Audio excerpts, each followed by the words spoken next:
Hello welcome back my channel. അപ്പം ഞാൻ ഇന്ന് ഒരു സ്ക്രബാണ് പറയുന്നത്, ഫേഷ്യൽ സ്ക്രബാണ്. അപ്പോൾ വീഡിയോ ഫുള്ളായിട്ട് കാണുക കേട്ടോ. അപ്പോൾ അന്ന് അതിൻ്റെ കറക്റ്റ് ഇത് കിട്ടും. അപ്പോൾ അതിന് മുമ്പ് ചാനൽ സബ്സ്ക്രൈബ് ചെയ്യാത്ത ആൾക്കാരാണെങ്കിൽ ഒന്ന് ചാനൽ സബ്സ്ക്രൈബ് കൂടെ ചെയ്ത് സപ്പോർട്ട് ചെയ്യണം കേട്ടോ. അപ്പോൾ നമ്മൾ ആദ്യം തന്നെ ഒരു ബൗളെടുത്ത് അതിൻ്റെ അകത്ത് പഞ്ചസാര, ഞാനിപ്പോൾ ഒരു ടീസ്പൂൺ ആണെങ്കിൽ 2 ടീസ്പൂൺ പഞ്ചസാര എടുക്കുന്നത്. അപ്പോൾ അതിലേക്ക് പുളിനാരങ്ങ വേണം. ആ പുളിനാരങ്ങൻ്റെ ഒരു 2-3 മാക്സിമം പോയാലും ഒരു 4-5 ഡ്രോപ്സ് അത്രയും വേണം, ഒരുപാടൊന്നും വേണ്ട. പിന്നെ അതിലേക്ക് നമുക്ക് ഹണി വേണം. അപ്പം ഞാൻ നാച്ചുറലായിട്ട് വീട്ടിൽ തന്നെ ഉണ്ടാക്കിയ ഹണിയാണ്. നമുക്ക് ചെറിയ തേനീച്ചേൻ്റെ കൃഷിയൊക്കെ ഉണ്ട്, കൃഷിയെന്നല്ല ഒരു 3-4-5 പെട്ടിയുണ്ട്. അപ്പോൾ അതിൽ നിന്ന് കിട്ടിയ ഹണി തന്നെയാണ്. കഴിയുന്നതും നാച്ചുറലായിട്ടുള്ള സാധനങ്ങൾ എടുക്കാൻ ശ്രമിക്കുക. അപ്പോൾ പഞ്ചസാരയും തേനും ചെറുനാരങ്ങ നീരും, ഇത് ഞാൻ ലിപ് സ്ക്രബായിട്ടാണ് അധികം യൂസ് ചെയ്യാറ്. പക്ഷേങ്കിൽ ഞാൻ ഇന്ന് അതൊന്ന് ഫേഷ്യൽ സ്ക്രബായിട്ടും കൂടെ നോക്കലാണ്. ഇതൊരു എന്താ പറയണ്ടേ 2 വീക്സ് ചലഞ്ചായിട്ട് ചെയ്യാമെന്നാണ് ഞാൻ വിചാരിക്കുന്നത്. അപ്പോൾ ഫസ്റ്റ് ഡേ ആണിത്. ഇത് വീക്ക്ലി ഒരു എന്താ പറയണ്ടേ 2 ടൈംസ് ചെയ്താൽ മതി, 2 അല്ലെങ്കിൽ 3 ചെയ്താൽ മതി. ഞാൻ അധികം വീക്ക്ലി 2 ടൈംസാണ് ചെയ്യാറ്. അപ്പം ഇതൊന്ന് എടുത്തിട്ട് ഒന്ന് മുഖത്തെല്ലാം ആദ്യം ഒന്ന് മസാജ് ചെയ്ത് കൊടുക്കുക, ഒന്ന് എടുത്തിട്ട് അപ്ലൈ ചെയ്ത് കൊടുക്കുക. അതിന് ശേഷം മസാജ് ചെയ്യുക. അപ്പോൾ ഇത് നിങ്ങൾക്ക് അധികം കട്ടിയാവാൻ പാടില്ല. ലിപ്പിന് മാത്രമാണെങ്കിൽ ഇത്ര കട്ടി ഉപയോഗിക്കുക. കട്ടി അധികമാണെങ്കിൽ നിങ്ങൾക്ക് കുറച്ചും കൂടെ തേൻ ഇതിൻ്റെ അകത്തേക്ക് യൂസ് ചെയ്യാം. അപ്പോൾ ലിപ്പിലാവുമ്പോൾ അധികം തേൻ യൂസ് ചെയ്താൽ നമുക്ക് സ്ക്രബ് ചെയ്യാനും ബുദ്ധിമുട്ടുണ്ടാവും. ഫേസിൽ പിന്നെ സ്ഥലം ഉണ്ടല്ലോ, അപ്പം കുറച്ചും കൂടെ തേൻ ഇട്ടാലും കുഴപ്പമില്ല. അപ്പോൾ എനിക്കിത് കുറച്ച് എന്താ പറയണ്ടേ ഡ്രൈ ആയിട്ട് തോന്നിയിരുന്നു. അപ്പോൾ ഞാൻ കുറച്ചും കൂടെ തേൻ അപ്ലൈ ചെയ്തു. അപ്പോൾ അതാ മുന്നിൽ കണ്ണാടി ഉണ്ട് കേട്ടോ, അതാണ് ഞാൻ അതിലേക്ക് നോക്കുന്നത്. അപ്പം ഫോണിൽ ബാക്ക് ക്യാമറ ആയതുകൊണ്ട് തിരിയുന്നില്ല അതെങ്ങനെയാണെന്ന്. അപ്പോൾ കണ്ടോ, നന്നായിട്ടൊന്ന് അപ്ലൈ ചെയ്ത് കൊടുക്കുക. പിന്നെ നമ്മളിപ്പോൾ ഇതൊന്ന് സ്ക്രബ് ചെയ്യുമ്പോൾ നമ്മൾ വല്ലാണ്ട് അങ്ങ് അമർത്തി സ്ക്രബ് ചെയ്യരുത്, മുഖത്ത് പാടുകൾ വരും. അപ്പോൾ ലൈറ്റായിട്ട് സ്ക്രബ് ചെയ്യുക. അപ്പോൾ ഞാൻ വിചാരിച്ചൊന്ന് പുറത്തേക്ക് പോകാം, ഈ പഞ്ചസാരയൊക്കെ നിലത്ത് വീണിട്ട് ഉറുമ്പൊക്കെ വരാനുള്ള സാധ്യതയുണ്ട് കേട്ടോ. അപ്പോൾ കൂട്ടത്തിൽ ഞാൻ ലിപ്പും ചെയ്യുന്നുണ്ട്. നമ്മളിപ്പോൾ ഫേസ് സ്ക്രബ് ചെയ്യുമ്പോൾ മുകളിലോട്ട് സ്ക്രബ് ചെയ്യുമോ അതറിയില്ല, അല്ലെങ്കിൽ പിന്നെ ഇങ്ങനെ തൂങ്ങി നിൽക്കും. അപ്പോൾ നല്ല അമർത്തിയിട്ട് സ്ക്രബ് ചെയ്യരുത്, ചെറുങ്ങനെ ഒന്ന് സ്ക്രബ് ചെയ്ത് കൊടുക്കുക. ശരിക്കും അടിപൊളി റിസൾട്ടായിരിക്കും കേട്ടോ. നമ്മളിപ്പോൾ നല്ല പുറത്തൊന്നും സ്ക്രബെല്ലാം വാങ്ങി തടുന്നില്ല, അപ്പോൾ അതിനെക്കാട്ടി എഫക്റ്റീവായിട്ട് എനിക്ക് തോന്നിയിരുന്നു. ഞാൻ മുന്നേ അങ്ങനെ സ്ക്രബ്ബറെല്ലാം പുറത്തുനിന്ന് വാങ്ങി ചെയ്യലുണ്ട്, പക്ഷേ അതിനെക്കാട്ടി എനിക്ക് നീറ്റായിട്ട് തോന്നിയിരുന്നു.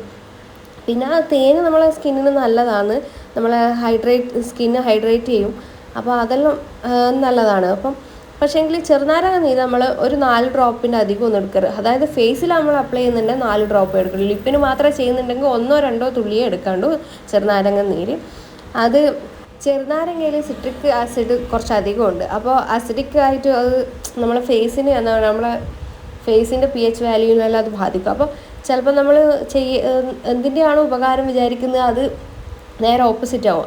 ഇതുപോലെ ചെറുനാരങ്ങ നീര് ഡയറക്റ്റായിട്ട് ഒരിക്കലും ഫേസിൽ അപ്ലൈ ചെയ്ത് നമുക്ക് യൂസസിനെക്കാട്ടും കൂടുതൽ നമുക്കത് എന്താ പറയണ്ടേ സ്കിന്നൊക്കെ ഡാമേജ് ആക്കുകയുള്ളൂ.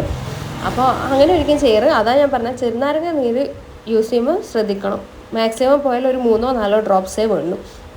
അപ്പോൾ നല്ലതായിട്ടൊന്ന് സ്ക്രബ് ചെയ്യുക. ഒരു 10 മിനിറ്റോളം ഒന്ന് സ്ക്രബ് ചെയ്തതിന് ശേഷം ഒരു 5 മിനിറ്റ് 10 മിനിറ്റ് അതൊന്ന് ഫേസിൽ വെച്ചതിന് ശേഷം മാത്രമേ ഇത് വാഷ് ചെയ്യാൻ പാടുള്ളൂ കേട്ടോ.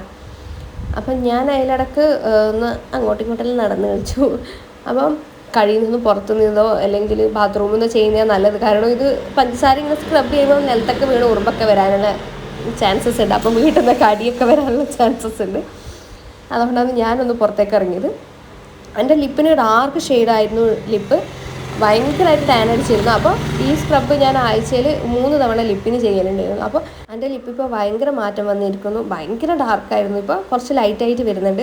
അങ്ങനെ എനിക്ക് ഈ ലിപ്പിന് ഇത് ചെയ്ത് കഴിഞ്ഞാൽ ഇത് എന്താ പറയുക നമ്മളെ ഡെഡ് സ്കിന്നില്ല, അത് എന്താ പറയുക പീൽ ചെയ്ത് കളയാൻ പറ്റില്ല. എനിക്ക് എല്ലാവർക്കും ഉണ്ടാകുന്നറിയില്ല, എനിക്ക് ലിപ്പ് സ്ക്രബ് ചെയ്ത് 2ാമത്തെ ദിവസമാകുമ്പോൾ എനിക്കിങ്ങനെ പീൽ ചെയ്ത് വരാൻ തുടങ്ങും, അത് ഇങ്ങനെ പറഞ്ഞു വരാൻ തുടങ്ങും. അങ്ങനെ കുറേ വന്ന് എൻ്റെ ലിപ്പ് നല്ല ലൈറ്റ് കളേഴ്സായി. ഞാനപ്പോൾ ഇതൊന്ന് ഫേസിലും നല്ലോണം അപ്ലൈ ചെയ്യാൻ തുടങ്ങി.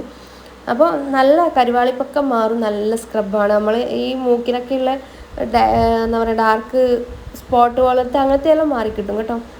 പക്ഷെ നമുക്കിത് അപ്ലൈ ചെയ്യുമ്പോൾ എന്തോ ഒരു പോലെ ഉണ്ടാവും തേന്. നമ്മളിപ്പോൾ കുറച്ചൊരു വഴുവഴുപ്പ് പുള്ളിയല്ലേ, അത് അപ്ലൈ ചെയ്യുമ്പോൾ ഒരു എന്തോ ഒരു പോലെ ഉണ്ടാവും. അപ്പോൾ അതൊന്നും സാരമില്ല, വേറെ കെമിക്കലൊന്നും അല്ലല്ലോ. അപ്പോൾ ഇതാ ഞാൻ പഞ്ചസാരയൊന്നും ഒന്ന് അലിഞ്ഞു തുടങ്ങി കേട്ടോ. കണ്ടോ, അതിൻ്റെ ലിപ്പിൻ്റെ 2 സൈഡ് ഭയങ്കര ഡാർക്ക് ചെയ്യുന്നു. ഇപ്പോൾ ഒരു എന്താ പറയുക റോസ് കളറൊക്കെ വരാൻ തുടങ്ങി. അപ്പോൾ അതിൻ്റെ ഒരു വീഡിയോ ഞാൻ മുന്നേ ചെയ്തിരുന്നു. അപ്പോൾ ഇതൊരു ചലഞ്ചിങ് വീഡിയോ ആയിട്ട് 2 വീക്സിൻ്റെ ചെയ്യാമെന്ന് വിചാരിച്ചിട്ടാണ്. അപ്പോൾ നമ്മളൊന്ന് ഇത് വാഷ് ചെയ്ത് കളയുക. പിന്നെ കഴിയുന്നതും വാം വാട്ടർ, അതായത് നല്ല ചൂടല്ല, ഇളം ചൂടുവെള്ളത്തിൽ ഫേസ് കഴുകുന്നത് നല്ലതാണ്. ഞാനിപ്പോൾ അത് വെള്ളം കിട്ടാതുകൊണ്ട് ഞാനിപ്പോൾ തൽക്കാലം, കാരണം പൈപ്പിലെ വെള്ളം തന്നെ നല്ല ചൂടുണ്ട് ഈ വേനൽക്കാലത്ത്. അപ്പോൾ ഞാൻ അങ്ങനെ വാഷ് ചെയ്യുന്നത് കേട്ടോ. വാം വാട്ടർ കിട്ടുമെങ്കിൽ അങ്ങനെ വാഷ് ചെയ്ത് കളയുന്നതാണ് നല്ലത്. അപ്പോൾ സ്ക്രബ് ചെയ്ത് കഴിഞ്ഞാൽ മാക്സിമം തുടച്ച് കളയുകയോ ചെയ്യാവും. പക്ഷേങ്കിൽ ഇതിപ്പോൾ തേനെല്ലാം ആയതുകൊണ്ട് മുഖത്ത് എൻ്റെ ഓയിലി സ്കിന്നാണ്, അതുകൊണ്ട് പിന്നെ അധികം ഇങ്ങനത്തെ ഒന്നും ഫേസിലധികം വെക്കുന്നത് എനിക്കത്ര ഇതല്ല. അതുകൊണ്ട് ഞാനത് വാഷ് ചെയ്ത് കളയാറ് തന്നെ പതിവ്. അപ്പോൾ വാം വാട്ടർ വെച്ച് വാഷ് ചെയ്ത് കഴിഞ്ഞാൽ കുറച്ചും കൂടെ ബെറ്റർ ആയിരിക്കും കേട്ടോ. അപ്പോൾ ഇതൊന്ന് ഫേസ് ഒന്ന് വാഷ് ചെയ്തിട്ട് ബാക്കി നോക്കാം. ഇത് പെട്ടെന്ന് ഒരു ദിവസം ഇതിൽ മാറ്റം ഉണ്ടാകുമെന്ന് വിചാരിക്കരുത് കേട്ടോ. ഇന്നിപ്പോൾ ചെയ്ത ഇന്ന് തന്നെ ഇൻസ്റ്റൻറ്റ് ഗ്ലോ കിട്ടുന്ന എല്ലാ സംഭവമല്ല കേട്ടോ. ഇത് ഇൻസ്റ്റൻറ്റ് ഗ്ലോ കിട്ടുന്നതാണെന്ന് ചോദിച്ചാൽ ആരും ചെയ്യരുത്. ഇതൊരു 2 weeks, 1 month, 2 weeks minimum 1 month അങ്ങ് ചെയ്താലും നല്ല മാറ്റം ഉണ്ടാകും കേട്ടോ. ഒന്ന് ഇതാക്കിയെടുക്കുക. അപ്പോൾ നല്ല സ്ക്രബാണ്. നമുക്കിപ്പോൾ സ്കിന്നിൽ ഇങ്ങനെ അടിപൊടിയും എന്താ പറയണ്ടേ കുറച്ച് കുരുക്കളും ചെറിയ ഇതൊക്കെ ഉണ്ടെങ്കിൽ അതെല്ലാം മാറിക്കിട്ട് സ്കിന്ന് ഭയങ്കര സോഫ്റ്റ് ആയിരിക്കും, എന്നുവെച്ചാൽ ഭയങ്കര ക്ലിയർ ആയിരിക്കും. പിന്നെ കണ്ടോ, നിങ്ങൾക്ക് ഇതിനകത്ത് കാണുന്നുണ്ടെന്നറിയില്ല, നല്ല സോഫ്റ്റ് ആയിരിക്കും. അവിടെയെല്ലാം തൊടുമ്പം എന്താ പറയുക, കുട്ടികളുടെ സ്കിന്നില്ലേ ആ സ്കിന്നിൽ തൊടുന്ന പോലെ ഉണ്ടാവും, അത്രയ്ക്ക് സോഫ്റ്റ് ആയിരിക്കും കേട്ടോ. അപ്പോൾ നിങ്ങൾക്ക് എല്ലാവർക്കും ഇഷ്ടപ്പെട്ട് കഴിഞ്ഞാൽ ഒന്ന് ട്രൈ ചെയ്ത് നോക്കുക. വേറെ നമുക്ക് സൈഡ് എഫക്റ്റ് ഒന്നും ഇല്ലാത്ത ഒരു കാര്യങ്ങളാണ്. അപ്പോൾ ട്രൈ ചെയ്തിട്ട് മാറ്റങ്ങൾ ഉണ്ടെങ്കിൽ ഒന്ന് കമൻറ്റ് ചെയ്യുക കേട്ടോ. അപ്പോൾ ഇഷ്ടപ്പെട്ടാൽ വീഡിയോ ലൈക്ക് ചെയ്യുക, ഷെയർ ചെയ്യുക, സബ്സ്ക്രൈബ് ചെയ്യുക. അപ്പോൾ വീണ്ടും ഒരു വീഡിയോ ആയിട്ട് കാണുന്നവരെ ബൈ.